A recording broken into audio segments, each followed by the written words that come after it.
Hello friends, నేను మీ బాలుగాడు. ఆకలేస్తుంది. ఇప్పుడు ఆఫీస్ నుంచి వచ్చాను. మధ్యాహ్నం కూడా సరిగ్గా తినలేదు. మా ఫ్రెండ్ని అడిగాను, రే ఏదైనా స్పెషల్గా తినాలనిపిస్తుందా అంటే, రే ఎక్కడైనా ఆలూ పకోడీ తిన్నావా అన్నాడు. ఆలూ పకోడీయా? ఆలూ పకోడీ చికెన్ పకోడీ తిన్నా, ఫ్రాన్స్ పకోడీ తిన్నా, లేకపోతే మిల్ మేకర్ పకోడీ ఇది తిన్నాను, ఆలూ పకోడీ అన్నాడు. అయితే ట్రై చేయరా, సూపర్ ఉంటుంది, ట్రై చేయ అన్నాడు.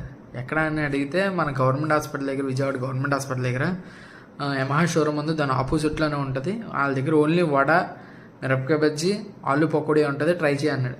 అక్కడికి వెళ్దాం, ఒకసారి టేస్ట్ ఎలా ఉందో చూద్దాం రండి. వచ్చేసానండి, మరి ఎలా ఉందో చూద్దామని. అదిగోని యమహా షోరూమ్ ఆపోజిట్లోనే ఉంటుంది. మన విజయవాడ గవర్నమెంట్ హాస్పిటల్ ఉంది కదండి, అదిగో పెట్రోల్ బంక్ ఉంటుంది. పెట్రోల్ బంక్ ఆపోజిట్లోనే ఉంటుంది, గవర్నమెంట్ హాస్పిటల్ పక్కన పెట్రోల్ బంక్. మీరు చెప్తే నమ్మరా అన్న, టేస్ట్ అయితే అమోహం అన్న. ఆ స్మెల్కే నోరు ఊరుతుంది అక్కడ. కానీ నేను అనుకున్నాను నిజంగా, మనం ఆలూ పకోడీ ఏముందిలే కడితే గుడ్డు అంత